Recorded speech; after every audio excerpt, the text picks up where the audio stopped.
of the Brown Act. This meeting is being live streamed on the CCTA website. The chair will call upon members, staff, and other speakers by name. Please speak clearly and state your name before giving comments or remarks. Persons participating via Zoom with their cameras enabled are reminded that their activities are visible to viewers. Members participating by Zoom wishing to speak should physically raise their hand and unmute their mic when called upon. Members should mute their mics when done speaking. Citizens participating by Zoom wishing to speak should use the Raise Hand feature or dial *9 if participating via phone, and the chair or staff will call upon them at the appropriate time. Citizens will have 3 minutes to speak.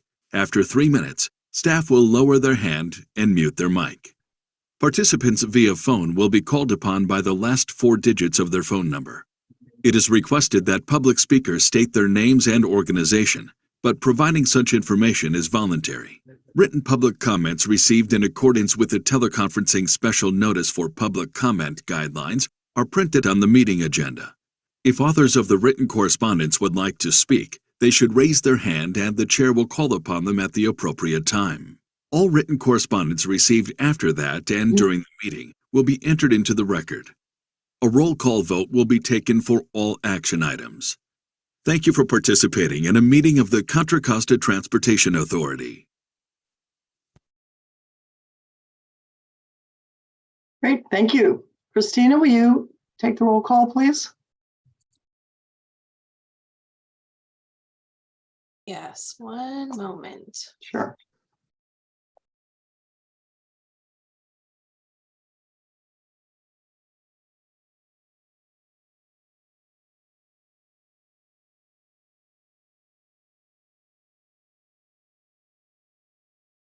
Sorry, I've got a little delay here.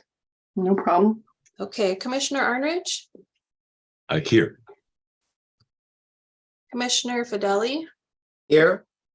Commissioner Sauce, Commissioner Thorpe,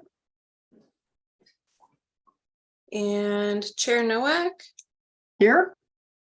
And I believe we have Commissioner Geringer here.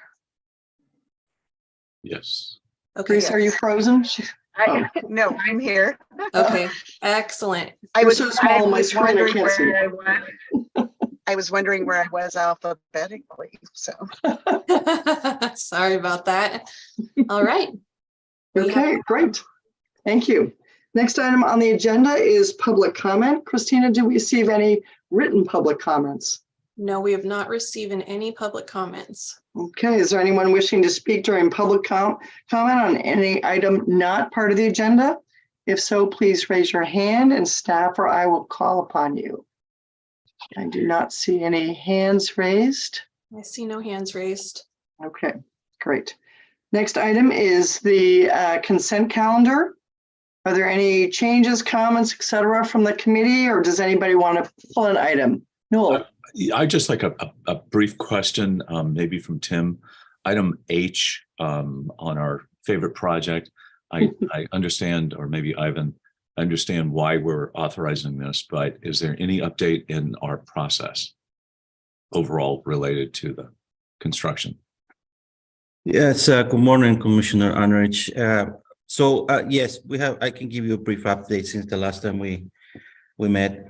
First and foremost, there is a single activity that remains to be performed on the project to begin the closeout activities, and that is the connection that PG&E has to make to one of our last cabinets. And that, as you may be aware, it's been an ongoing issue with PG&E. We've been having quarterly meetings with them to coordinate all our projects, not only this one, and finally we have a date of mid-March to complete that. So when that gets completed, that will trigger the contractor's ability to proceed with the claims process and in an official manner, in mediation and so on. So we're waiting for that activity to be completed. But in the meantime, our attorneys, do you remember Theodora? They were with me when I made the presentation during closed session. They asked our claims consultant to perform an official audit of the contractor's costs to determine their true cost to the best that we can determine based on the audit. And that audit has been completed. It was completed at the end of last year. Our claims consultants went to their offices, and by all accounts, the contractor cooperated as much as they could be expected to. So we're in the process of the consultant summarizing that audit. And based on that audit, we're going to present it to, or they're going to present it to us and the attorneys then will make an evaluation of how to move forward with mediation. And I really don't want to say too much about that because No, that's perfect. No, But, good high level view, Ivan. Thank you.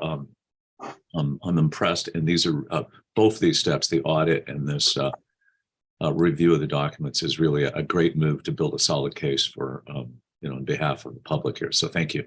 And with that, I would move the consent calendar as agendized here. Okay, thank you. And let me get public comment first. If there's anybody from the public that would like to comment, please raise your hand.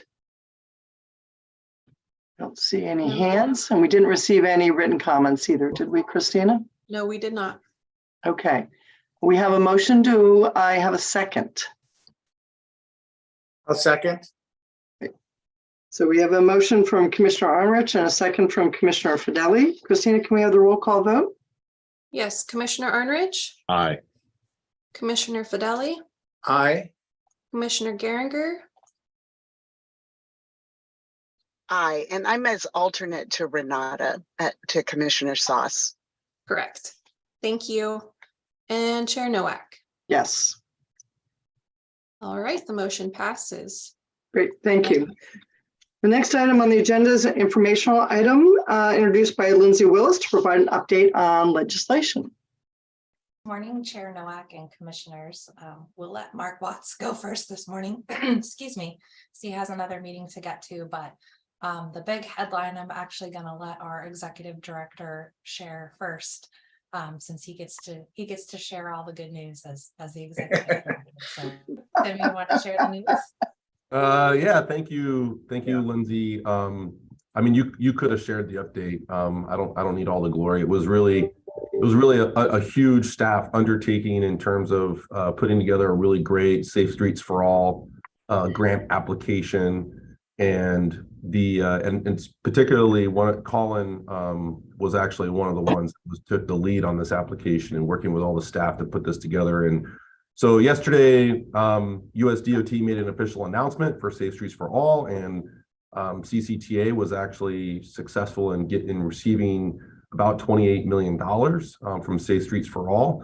And it's really exciting because out of all of the allocations, we were the second largest allocation in the country and the largest allocation in California for the Safe Streets for All project. So I think that's really exciting. I think it's also a continued testament of our reputation with US DOT. And also, just to outline the projects, the first project was $925,000 for the San Francisco Bay Trail gap closure from Martinez Intermodal Station to Crockett, about $8 million for the Richmond Streets Complete Streets improvements in El Cerrito, and about $13 million for the pathway to transit in Antioch on L Street, and then $3 million for Morago Road and Canyon Road Complete Streets, and also $4 million for the bicycle garden in Antioch as well. And so out of the $28 million, about the equity was a really big component to the competitive scoring, and about $22 million of that $28 million was going to go directly into what we're calling equity priority communities. So really, really exciting. And then during my report out at the end of the APC, I just probably share some more news about OBAG 3 and RM3. It's been an exciting couple of weeks for us here at CCTA relative to these new funding sources. And then just a real big thank you to Lindsay and Jason Ty and Gus Maples and Madeline Pike. Just their continued support and advocacy for us on the Hill has been really tremendous and continuing to make us successful. So thank you to everyone, and congratulations to everyone on the board. great job. That's going to be a really hard act to follow, but we're going to let you try. Okay. Go ahead, Mark. Oh, thank you. wasn't sure. First off, I apologize. As Lindsay indicated, I'm traveling, so I've got my avatar up rather than my photo because I don't want to show a motel room. But we had a very good session yesterday. We organized a meeting with every one of the members of the Contra Costa delegation, and all but one were met with the chair, the executive director, Lindsay, and representatives from the three regional transit agencies.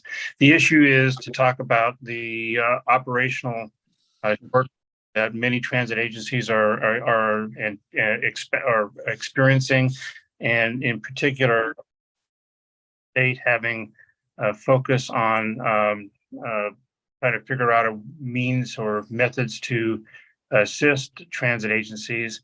We have in our region BART, and if BART has solutions that are offered to them, we want to make sure that the small transit agencies that connect folks to BART are not overlooked. And that was the main message. I can go into more detail, but I think that was the key item. Moving on, there are a couple of bills that I wanted to bring to your attention. I think I may have listed them before, but they're starting to get to the point where they will become fleshed out bills. These two bills by the chair of the Assembly Transportation Committee, Laura Friedman, pick up where she left off last year, but she lost last year too as well, on two bills that she had. The bill's intent are separate, but they're focused on the same goals. One bill right now speaks to intent to align state expenditures for transportation projects with the state's goals and with the climate action plan that Cal SDA has put together. And the other measure would do the same for regional transportation programs, including self-help programs. You're going to may have to be in a position, if the bill was enacted as they tried to last year, of actually dropping projects that had been put before voters and replacing them with other more climate-friendly ones. And I think a lot of folks see that that could be the end to our self-help programs. So where we stand at this point in time, I've been asked to join a work group that the chair is putting together. I think they're going to meet for the first time next week. The facilitator for the work group is Sacramento Mayor Darrell Steinberg, who, if you may recall, was the author of the Sustainable Community Strategy legislation, which has led to the climate relationship policies of this administration. So this should be a very vigorous series of work group meetings before the bills are fleshed out, and we can't wait to see how they end up. The state budget, you probably understand from your own sources on your own communities, but the state budget, there's a little bit of a disagreement between legislative analysts who has pegged the upcoming shortfall in revenues are in the $40 billion range. The governor's office of finance says it's more like $22 billion. And that's really over the 3-year period, this year plus 2. The leadership of the legislature is looking at the $100 billion plus budgets that we have in place or anticipated. And they're saying, what we see from the economy, we believe the state will be able to withstand an economic slowdown by relying on some of the somewhat on reserves, on other activities. And the governor's proposal ended up with an outright proposal for a delay of about $7 billion. Expenditures about $6 billion, and several other adjustments in that order. So we'll see how this plays out. To get to the starting gate with the hearings on the budget, the two budget committees in the last 2 weeks, the most recent being yesterday or Tuesday, I can't remember which, was an overview for the entire budget committee of each house. So they have the same information that's available across the board. So we will next see probably in March, the beginning of the low-hanging fruit budget proposals by each department by department, while the larger discussion takes place in the backdrop. So that's where the budget's going to play out. The other big news this week was the Secretary's Office, Transportation Secretary's Office, released the long-awaited cycle of TIRCP, the Transit and Intercity Rail Program. That was the program that was a great beneficiary in the current year's budget, actually, receiving nearly $8 billion, nearly half of which was earmarked for this year, and then $2 billion launches in year 2 and year 3 for the same program, on top of the SB1 and GGRF funding for TIRCP. So the governor's or the secretary's announcement was welcome. It was targeted at projects for this particular half of the cycle, the projects that were ongoing, that had received some funding or had that were necessary to maintain with an injection of state funding. Total of $2.5 billion was allocated for 16 projects around the state. BART was a recipient, Caltrain was a recipient, and some major allocations in Southern California as well. The half of the TRCP release will be in April, where another $1.4 billion will be provided to projects that are considered new projects, as distinguished from the set of projects that were ongoing that received this week's funding. So that's my report right now. It's a flux time at this point in the Capitol. People are getting to know each other. The new swing building, I think the folks that visited this week, Tim and Lindsay, will say that the swing building where the legislature is currently located, while the Capitol building is being restructured, the swing building seems to work.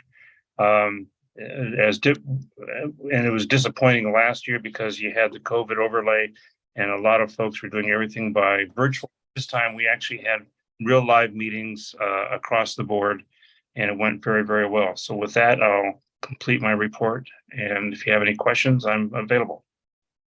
All right, Paul, Commissioner Fedeli has his hand up, so maybe we could go to a question before we move on to Gus. Yeah. Thank you, Mark. Do you happen to have the numbers of Friedman's 2 bills? Yes, AB 7. Sorry, you cut out a bit, Mark. What, AB 7 and what? 6. AB 6 and 7. AB 6 and 7. Thank you. Yep. Read them and weep. Yeah, geez. Tim, you have your hand raised? Yeah, just 2 things. I just wanted to kind of talk a little bit about the meeting that we had yesterday. This was actually an unprecedented event. We've never actually have ever gone to Sacramento with our transit operators. And so I think it's a really exciting time, and it really shows the collaboration and partnership that we've formed with our small operators here, in Contra Costa County. And the transit operators were very grateful and thankful for the work that Mark and Lindsay, put in setting these meetings up and organizing the meetings. And they were like questioning, like, why haven't we been doing this for like years? Because of just what we've been doing through the pandemic. And so I think it was really exciting to kind of go in there as a coalition. I think it really showed. I think there was a lot of value in terms of going in there all together. Not only was it our staff and the 3 general managers from County Connection, Tri-Delta, and WestCat, but we also brought our respective chairs. And so it was a really good coalition to be able to describe our challenges and barriers relative to this transit fiscal cliff, as well as this bus feeder service funding that we've been talking about with BART and with MTC. So I thought the trip was really good. They understood our position. And I think, obviously with this $22 billion, cuts in the budget, I think the legislature is still trying to figure out really how to just address the overall transit fiscal cliff and what the solution actually is going to be, whether that's going to be, another measure, what the timing of that measure will be. Is there enough funding to do a gap funding deal until the time there can be a measure? But I think the important thing is the legislature understands that this is a here and now issue. And if we don't fix this issue right away, we're going to have a serious situation with our transit operators. So I thought it was a really good meeting overall. And then the other thing is, and maybe Mark, if you want to just, either I can do it or you can do it, but just also AB 6065, the AV transit bill, maybe you can just talk a little bit about that as well. Well, sure. There's not much more detail yet, but the bill basically picks up where a similar bill was launched last year. It basically said it ties transit agencies or other entities' hands by forcing the intended use of autonomous vehicles by a system into collective bargaining. And, there's nothing wrong with that conceptually, but the compulsion to bargain on an item makes it much more difficult for the entity because it gives the collective bargaining agency a standing without having to give up anything. So it's a very difficult situation. Last year's bill was vetoed by the governor, and I think we're going to be working on a similar action this year. I think the author's office may be assembling a larger group, maybe a CalFed labor's support for this position. It's really probably the I don't know how to the harbinger of things to come, because I've noticed there are other areas where anything that's autonomous or robotic is being combated by folks. And so we're going to see the potential productivity of autonomous vehicles challenged in a way that's somewhat unfair. That's about as much as I can give you right now. Thanks, Mark. Tim, you just took your hand down. Okay. Teresa? Sorry, and if somebody said it in that update and question, who's the author? Yes, Cal Roth from Santa Clara. Great, thank you. Okay, any additional questions for Mark? Okay, we'll move on to Gus then.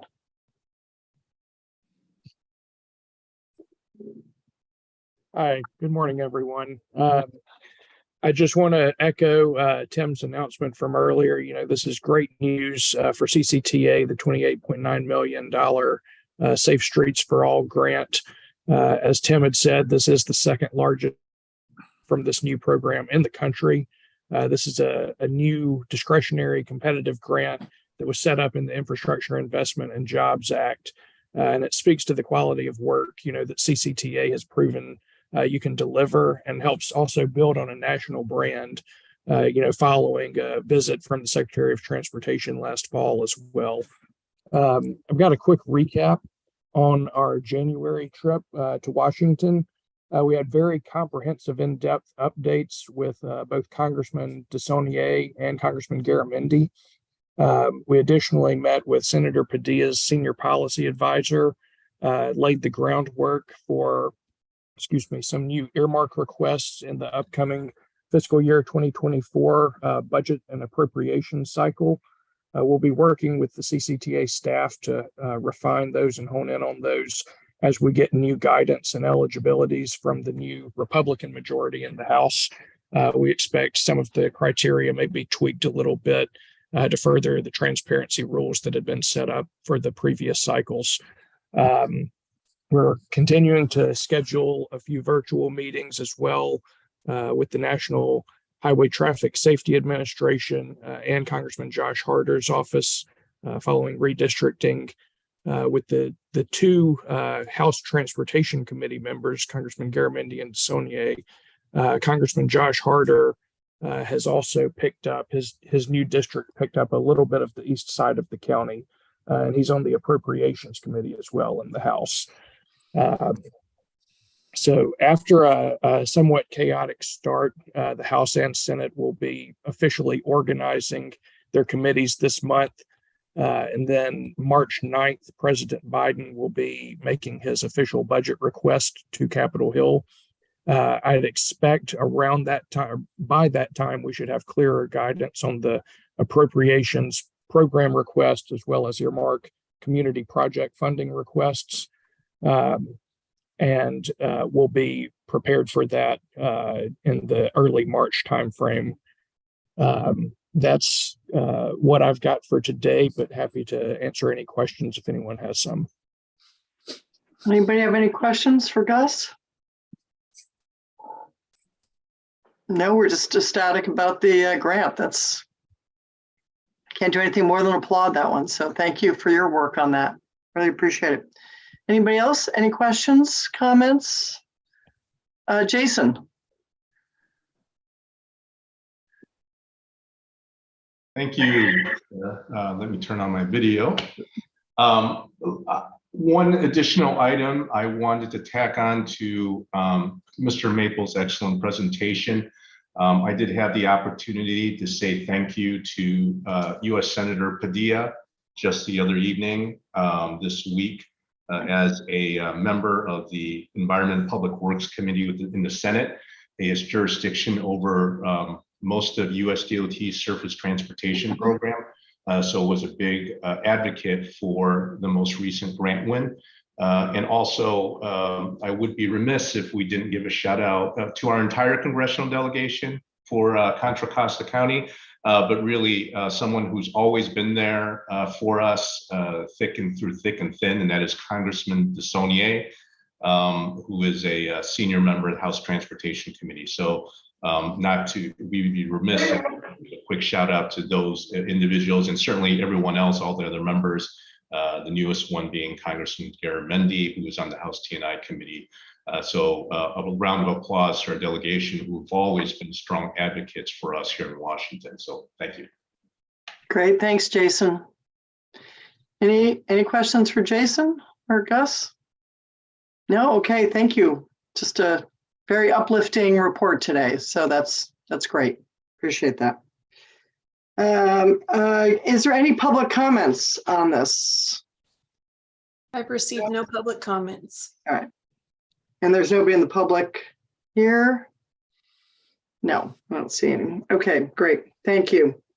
Next item on the agenda is an action item presented by Brian Kelleher, seeking acceptance of the annual audit report, annual comprehensive financial report and auditor's report to the authority for the fiscal year ended June 30th, 2022. Brian. Good morning, Chair Nowak and Commissioners. This is our annual audit. We have Annie Louie here from MGO, which performs the audit. I'm going to bring up my presentation here real quick. There we go.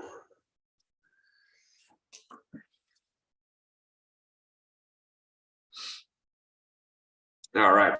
So our annual audit every year, just like all of your agencies, we have the auditors that come out. They do an interim audit that usually starts in about June, and then about September when we start closing our books, they come out and they start going through all of our trial balances and doing a deep dive into everything that CCTA does. And that was performed by MGO. So every year what we want to do is there's a set of financials that we provide, and then on top of that is the annual comprehensive financial report. And what that does is that really breaks down everything that's part of the financial system that CCTA does. In the aquifer, we have an introductory section. There's a transmittal letter that tells you about the agency. There's a certificate of achievement. That is one of the biggest things and the biggest goals that I have on an annual basis. That means that your agency is doing very well. You're presenting readable documents. You're performing everything accounting standards. And then we have an organizational chart that has CCTA and all the members at CCTA. The financial section is independent auditors report prepared by MGO. And then we have the management discussion and analysis. That really breaks down the nuts and bolts of the financial system and talks about the differences year to year. Our agency is a lot different than cities and the county as well, is we have a huge capital program. And so our revenues will fluctuate. We all are, speaking of revenues, we'll get into this in a little bit. Sales tax is great, but there's a lot of grants that come in. We're talking about grants today. So the grants will go up, and as far as with the CIP program, we'll deliver the I-684. We finished that, so our revenues on the grants come down and our expenditures come down as well. And then we have the government-wide financial statements. That breaks down everything that we pay for. The fund financial statements is also a recap of everything we do. Notes to the financial statements, again, really break down in the details and talks about everything, whether the cash that we're holding, whether the notes, the debt, all of those different things. And then at the end of the document, we have the statistical section, which really provides a look back of 10 years for everything in the county and as well as CCTA. So the statement of net position. Year to year, these numbers are pretty much going to stay the same, but again, we have a capital program. So the cash investments, restricted cash and investments, the restricted cash and investments is all of the funds that we receive on a monthly basis that gets set aside. So from the state of California, we receive our sales tax. The sales tax revenue that we receive goes right to US Bank. US Bank takes out about a little over $3.5 million every month. And so that money sits aside for our monthly principal and interest that we pay on an annual basis. Cash balance is relatively about the same as it was last year. Again, as we go closer to 2034, those numbers are going to begin to come down as we're delivering on all our projects and programs. Receivables, that's going to be receivables, that's going to be sales tax revenue, and that's as well as grant reimbursements that we're receiving. The biggest thing that happened, our pension and OPEB, which is for our retirees. We're always 1 year behind. CalPERS releases things 1 year later. And so if you can see, we were at a negative $427,000 on our pension. In 2021, just like everything that we saw, there was over a 20% return. So the funds that we had in there, we got about $2.5 million in interest that particular year. And so we have over $2 million in both our pension as well as our OPEB. Capital assets, you can see it went from 167 to $1.8 million. There was a change in accounting principles. And so we had to, we'll get into this in a little bit, but we have a lease. We have a lease on the building, and that was about $2 million. We had to recognize our lease payments through 2026. Deferred outflows and inflows, it's just a change related to pension and OPEB. Long-term liabilities, you can see that those are coming down because we're making principal payments on our debt. Other liabilities are going to be our accounts payable as of 6/30. Deferred inflows of resources, again, that's just moving of payments because of the timing issue with CalPERS. Invested in capital assets, you can see that we're depreciating things. So we went from $167,000 to $80,000, and mostly that's just some lease improvements that we're holding on to. Revenues, sales tax revenues went from $107 million to $120 million. Again, that's the great sales tax revenues. And as we're talking about sales tax, right now our projections for this fiscal year that we're in is going to be right about $120 million as well. Other general revenues and losses, because the market had a huge change, we went from earning a lot of interest in the prior year, the market value that we hold. So when we record our financials, we have to book the value of our investments as of 6/30/2022. Interest rates were going up, so everything that we're holding in the treasuries were a much lower interest rate. So our market value on our investments reduced about $2.7 million. And so we're not losing any money, but as you hold them to maturity, we're going to get all of the interest that we've earned. And right now our interest earnings are increasing. And so as we do our financials for next year, they should be much higher. Operating grants and contributions, capital grants, as you can see, went from about 51 million to 25. Again, that's us delivering on our CIP projects, getting external funding, as we complete these projects, our revenues will come down as well. It's not a loss of any funding or anything like that. Administrative expenses, you can see there's quite the change there. Unallocated pension and OPEB expenses, that's the reporting difference between CalPERS of 2021 versus the 2022 calendar year. And all of our other projects and programs remained about the same. Again, net position at the end is because we're paying down our debt. Sales tax revenues, as we mentioned, we're up to about $120 million. A lot of it is just based on the recovery, inflation, people using gas going up, paying more money on that. Online sales is still going through the roof. Federal, state, and local revenues was about $29 million. Capital improvement program was about $26 million. Congestion management, $1.6 million. And then TFCA, we get about $1.6 million away. Administrative salaries and benefits, that's the cost of the overhead for the people that are allocated to the administration. We have a 1% cap for the strategic plan. And so we're right now at 0.6. Administrative services and expenditures, that's our annual lease on our building, which is about $400,000, office supplies to computer supplies and different things like that. Program expenditures was about $50.2 million. Again, that's tied to the sales tax. So as there's fixed percentages for our programs that we allocate to different cities and different things. Local street maintenance is 18%, and then the 2.09% sub-regional, that was $24 million last year. So that was an increase as well. Transportation projects, it was about $40 million. The two big projects in there for last year were the 684 project and the Innovate 680 project. Debt service, again, was about $42 million. Principal payment, bringing down our liability, is 23.7. As we get to the notes to the financials, note one is kind of where you talk about all your new significant accounting policies. I kind of touched on that, the recognizing leases. A lot of cities maybe had to implement this as well. The authority implemented GASB 87, and we have a lease on our building. And so what we had to do is we had to book that lease at the beginning of the year, which was close to about $2 million. But at the end of the year, the remaining balance on the lease through 2026 is $1.7 million. So we pay about $400,000 a year on our lease. Note 3, cash and investments. This really breaks down all of our investments that we have. So we have about $127 million invested.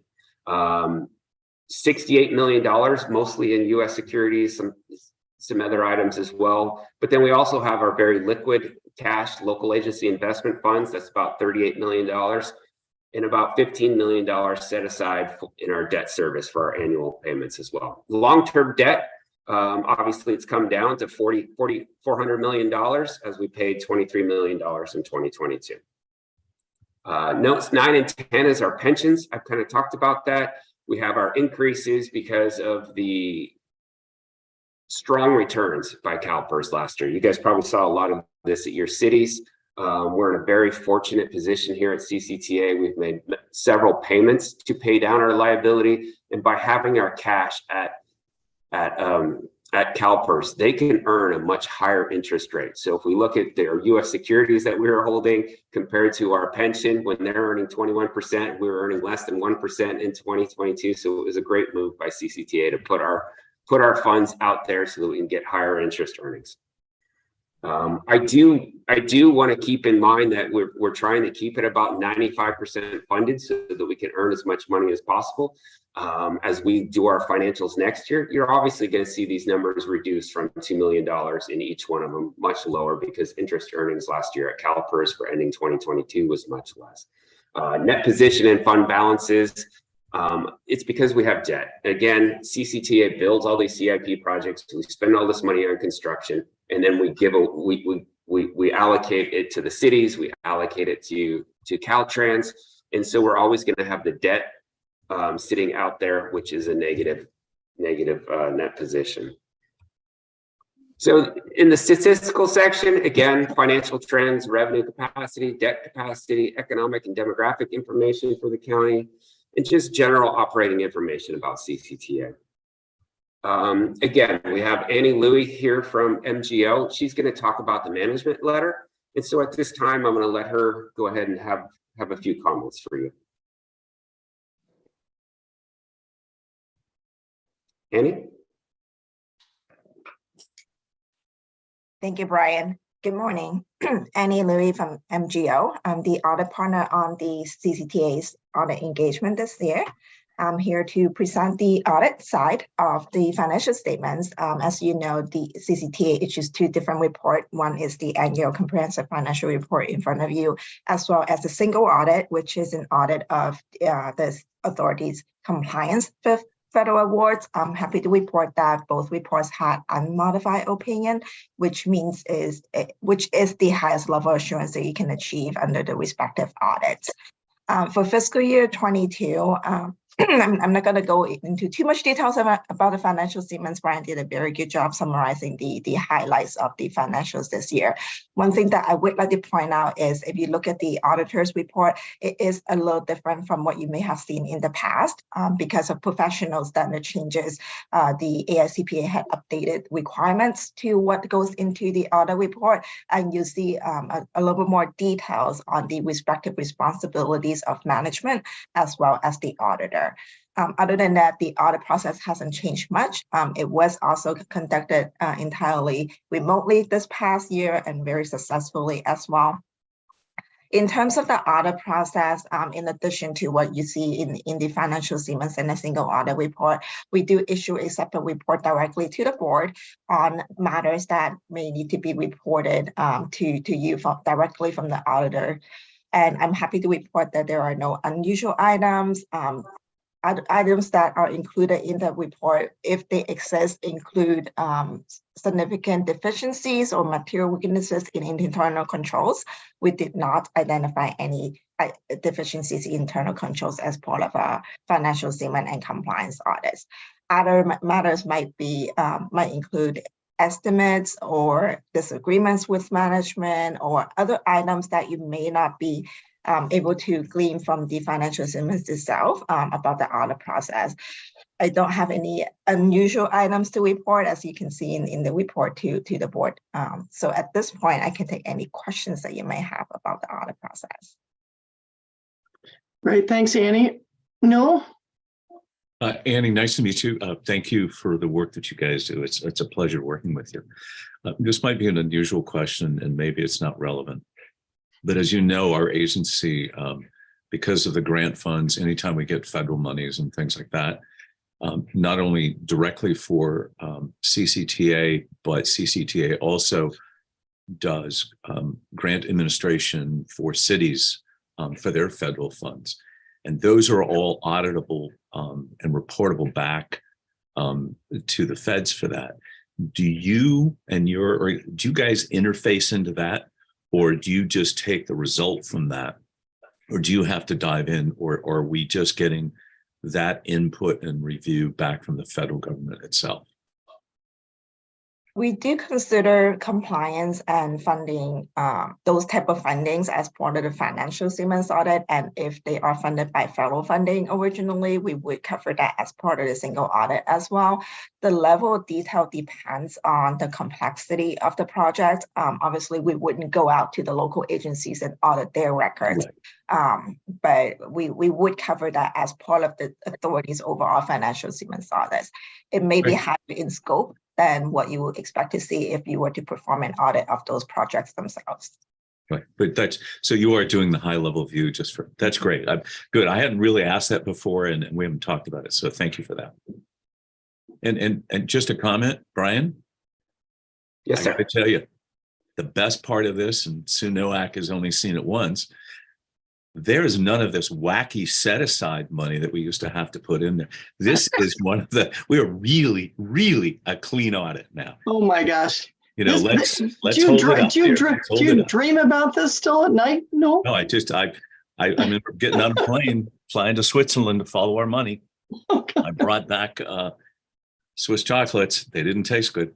Well done.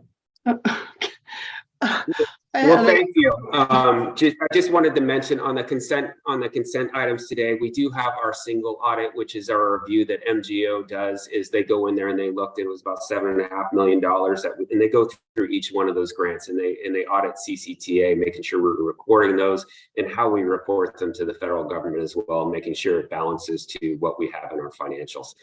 So that concludes my presentation, and we're looking to move this forward to the authority board. And if there's any questions or comments outside of that, I'm happy to answer them. So Brian, I have a quick question. It's not really about the audit, but where will we show the reserve that that you presented the other day when we start using excess revenues and setting aside for future? Where will we see that on the balance sheet? So on what we're going to do for that is, I think it was about $40 million we're going to start setting aside. That doesn't start till this fiscal year. And so what we're going to do is we're going to leave the money within each individual project and program. So we have 29 different categories within that. We're not going to remove the money and move it into a separate fund. We're going to leave it within the fund, but just making sure that we're staying with the allocations so that we have sufficient funds to carry on through the future. And so we also have what's called a funding exchange reserve. So when we're doing funding exchange for state funds and we're allowing cities to do things, that's sitting within the general fund, and that is presented within the general fund here. And so that will begin to grow, and it will receive interest income as well. And that'll be used to fund separate projects and programs for CCTA. So to answer your question, it'll all stay within the individual projects and programs that we're collecting the money for. So okay, will that be noted? Will that be in the notes somewhere? Yeah, we'll do that for now. Okay, all right. Anybody else have questions? Okay, then I will look for, I have to check public comments first. Is there any public comments? I don't see any hands raised. Christina, did we receive any written public comments? No, we've received no written public comments. Okay, so I am looking for a motion then. So moved. Thank you, Brian. Second, Berenger. Thank you. We have a motion by Arnrich and a second by Geringer. Can we have the roll call vote, please? Yes, Commissioner Arnrich, Aye. Commissioner Fideli, Aye. Commissioner Geringer, Aye. Commissioner Thorpe, Aye. and Chair Nowak. Yes. Okay, the motion passes unanimously. Great. Thank you, Brian. Thank you, Annie. And as always, a fantastic, very thorough job. And, the certificate of excellence was certainly always awarded correctly for doing such a great job. So thank you. All right, the next item on the agenda is an action item presented by Hisham Nuimi, seeking authorization to execute fund exchange agreement number 628 with the city of Orinda for the citywide street maintenance and rehabilitation project. Hisham? Thank you, Madam Chair. Good morning, everyone. My name is Hisham Nuimi. I'm the Director of Programming. I'm happy to present this item. Today, we're seeking authorization for the chair to execute agreement number 628 with the city of Orinda. The agreement will allow staff to ask the California Transportation Commission to program $2 million of the authority's share in SB1 for MILIC local partnership funds to Orinda's citywide street maintenance project. In return, Orinda would agree that the authority would keep $1.8 million in their future return to source funds to augment our fund exchange reserve. It's a win-win situation for both parties. Just as a background, as a sales tax authority, we receive about $2.5 million a year in LPP funds to program every 2 years. The LPP funds come, however, with a string of restrictions, requirements, and deadlines, including a required one-to-one match. Because of these restrictions, the authority hasn't been able to utilize the LPP funds to cover cost increases to ongoing projects or use them to start new project phases that don't have the required match. This fund exchange agreement allows the authority to overcome the LPP fund restrictions. It provides the following benefits to both parties. For the authority, the agreement will allow us to augment the fund exchange reserve established by the board in April 2021. The FER balance will increase by $1.8 million over the next 4 years. This will allow the authority to provide matching funds for future grant application, also the ability to address cost increases to ongoing projects that are being implemented by the authority. We will also benefit by having slightly reduced cash flow demand on Measure J over the next 4 years by about $500,000 a year. Per the agreement, we will return Orinda's future return to source funds for 3 years. And as you may recall from the strategic plan discussion, Measure J cash flow in 2024 is expected to be restricted due to all the grants that we are advancing on the different projects. We are working on all fronts to minimize the cash flow demand on Measure J. By entering the agreement, the city will benefit by having the equivalent of 3 years of its future Measure J return to source funds available in fiscal year 23-24. They will have that without needing to issue bonds or pay interest costs. For the extra work they will have to do to secure the LPP funds from the CTC, the city is being compensated $200,000, which is about 10% of the exchange amount. Before I end, I just want to thank the city for taking the deal. We have been working on similar deals with other cities for the past couple of years, but many decline because they just don't want to deal with the hassle of state funds and all the extra work that carries. I'll be happy to answer any questions. Great. Are there any questions of Sham? No? Okay. Are there any public comments, written or present? No public comments on my end. Okay. Then I am looking for a motion. I love some of this creative financing and money movement. I think it's great. And you guys have talked about the needing to do this. And I think this is really one of those great benefits to all parties. Paul? Yeah, I was just going to follow up in that respect, is that this is a prototype of how you're going to be doing similar proposals in the future to make sure that the cash flow demand of Measure J stays. Yes, this is one of the ways we're dealing with it. Other ways we're seeking advances of grants that we secure from the state or the feds. We're asking for deposit up front, so we don't have to front the money from cash flow. Okay. Right. We're also looking into other ways to help our cash flow. Yeah. Right. That is an issue. Thank you. Okay, Teresa?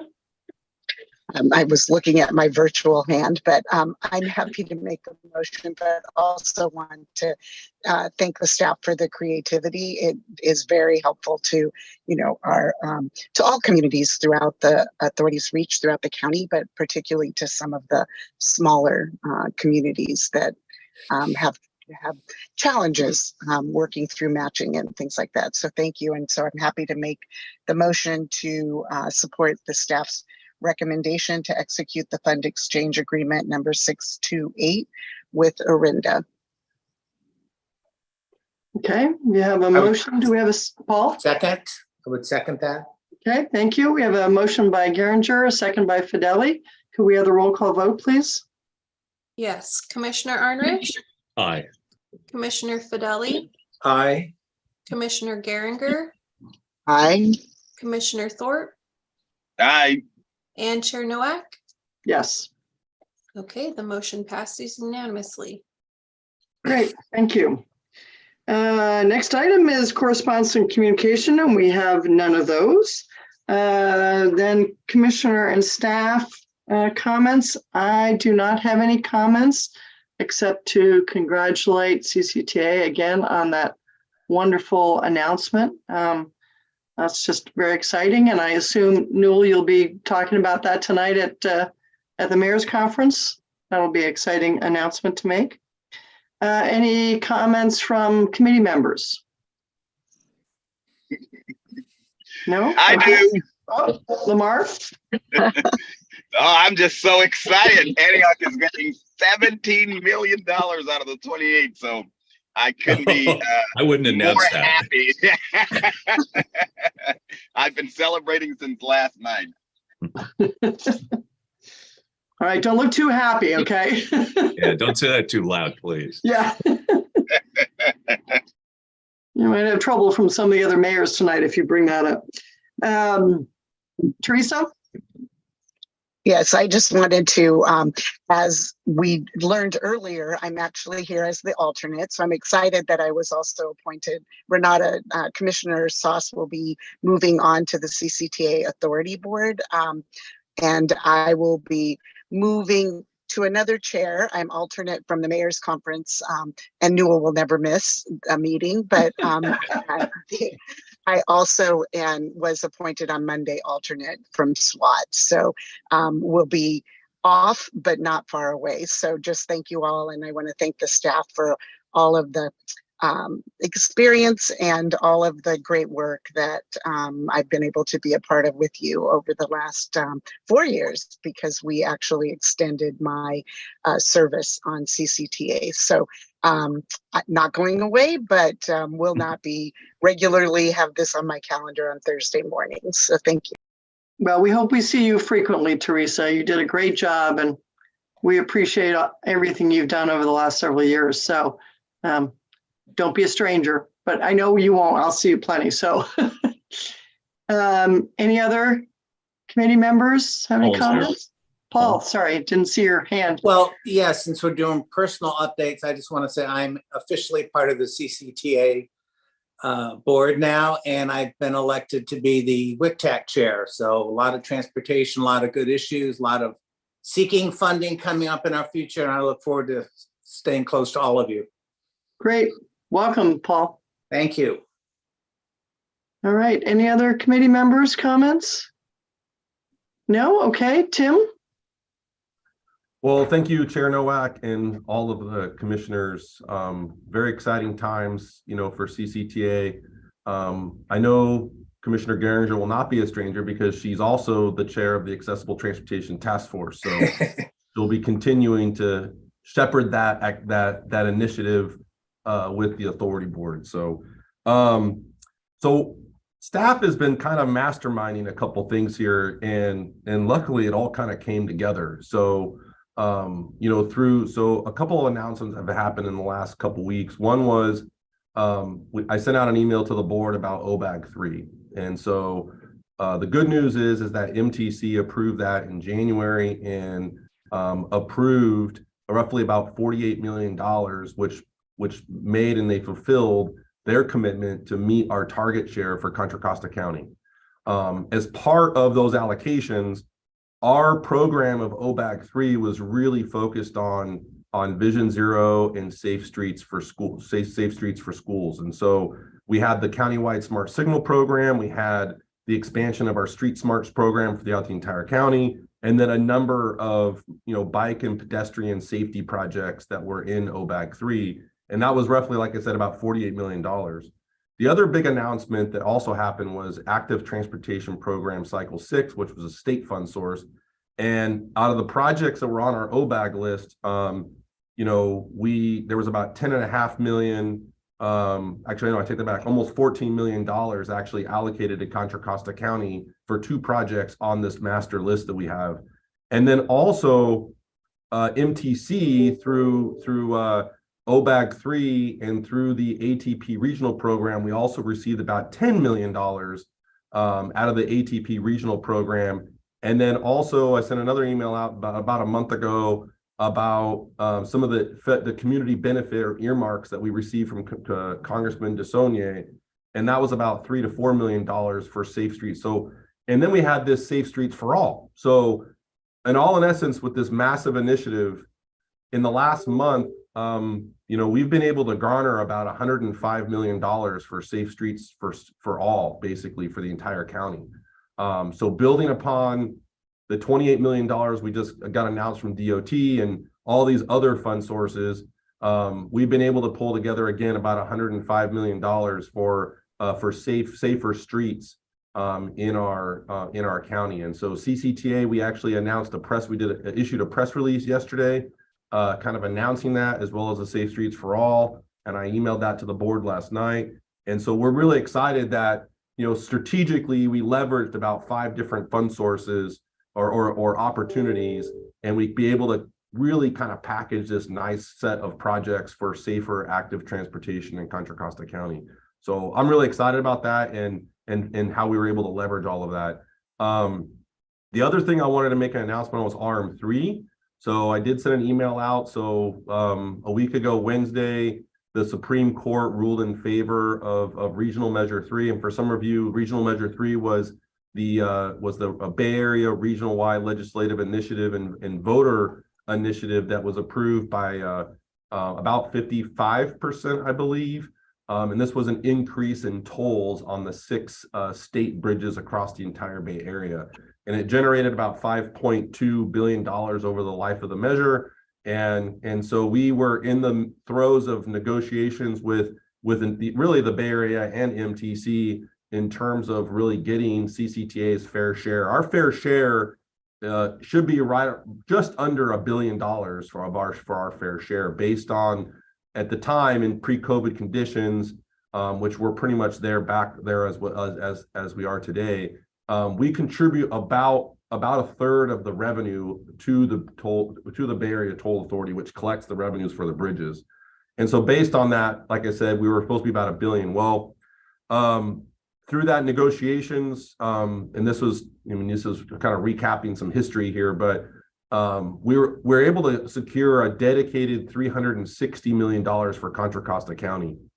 And so, and those projects are essentially $210 million for 684 for future phases, $15 million for the East County Intermodal Center, which is for the McCollum pedestrian overcrossing, and then $25 million for the I-80 transit improvements, which will primarily go to West Cat and AC Transit.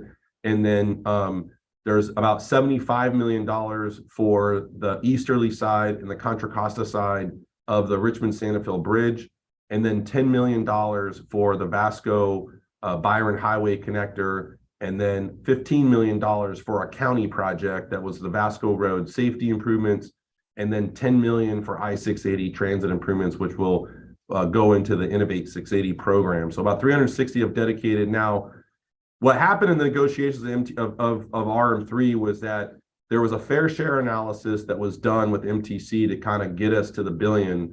And so there are multiple competitive programs that we're going to have to compete for. And hopefully what will happen is we'll be successful in increasing, our position to getting to our fair share. Particularly, there's about $60 million in the express lane category. We actually, when we submitted the mega grant, we actually got a letter of support from MTC for that $60 million if we were successful with the mega grant. But also there's a number of other categories in there. For example, in the Capital Corridor category is about $22.5 million that are intended to be spent in Contra Costa County. Well, there's no guarantees that Capital Corridor will spend that $22.5 million in Contra Costa County. So we'll have to do some follow-up with them, as well as leverage our MTC commissioners and our board members to kind of push on that. And that $22.5 million was really intended to go to the Hercules Intermodal Station. And then the other dollars was ferry service. And so as we just executed an MOU with the 4 cities to expand ferry service. And so we actually, Ying Smith and I actually had a great meeting with Seamus Murphy, the executive director of WIDA, this week, actually, to talk about RM3 and how we're going to bring those dollars into Contra Costa County. And then also there's another category for the express bus service. And so we're hoping we'll be able to secure funding out of that for our I-680 express bus service on the 680 corridor. And there's also another category called the North Bay Transit category, and that was intended to be split 5 ways between the 5 North Bay counties, and so we'll get about $20 million out of that. So I guess the good news is that it passed and it got through the Supreme Court.